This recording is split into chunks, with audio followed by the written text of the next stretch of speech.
It's the Slam Dunk. So the government got smacked in the nose today with some numbers that reflect poorly on their management of the economy, whether they like it or not. 8,000 more New Zealanders lost their jobs and moved on to the dole in just the last 3 months up until the end of September.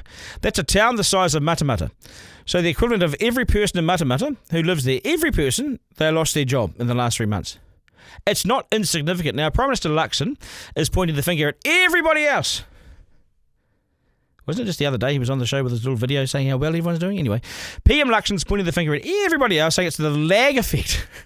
The lag effect from the previous government. It may be responsible for some of the slowing of the economy, but he wants to take responsibility for the good news. So, the other day when the Reserve Bank lowered interest rates, he was out there, this is us. But he will not take responsibility for the bad news. He should look in the mirror if he wants to find the person ultimately responsible. He's in charge of this government. Is he not? He stands as the leader of this government's economic plan, does he not? Which has failed to fire this year, and economic growth is flat. Power prices saw sawmills close in rural towns, and as a result, plus all the public servants that got the boot, 8,000 more Kiwis have signed up for the dole, or the job seeker benefit, they've got a fancy name for it, in just 3 months, in the 3 months to the end of September. 8,000 more people lost their jobs. They needed to sign up to welfare to survive as the economy tanked even further. It weakened further under this government. Now, the irony in this is that National's aim is to have 50,000 people fewer on the dole by 2030. It's going the wrong way, mate. It's trending the wrong way. And will it even get worse? Yes, it will. It's been reported today that another 10,000 workers are expected to lose their jobs before unemployment peaks. So that will peak at 5.2% next year. So another 10,000 jobs. They're in office now, and they can't blame others now for the next rise in unemployment.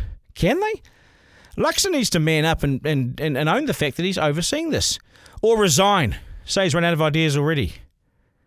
He doesn't wish to take responsibility for the slide. Now, many of those job losses are public servants. They lost their jobs as a direct result of this government.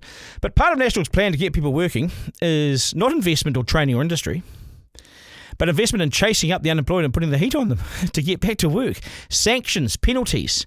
That's what they're going to do. They're going to look at a further 10,000 people will be case managed, and they will face tougher scrutiny about why they're out of work, and if they don't choose to work or don't choose to look for work, why they're not doing this.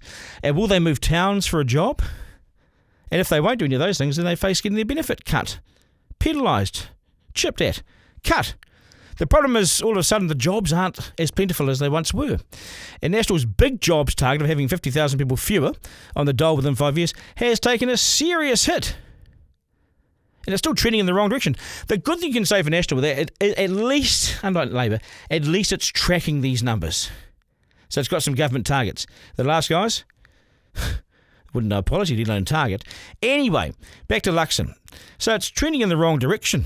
And it's the most crucial part of anyone's life, besides their kids and their house, I suppose, is their job, their means to an end. The bit that fulfills them and keeps them fed with a roof over their head. Just days after Luxon was waxing lyrical about the economy bouncing back, I wonder if his economy is more like roadkill, dead flat and going nowhere fast. Looks like it, doesn't it? Duncan Garner, live.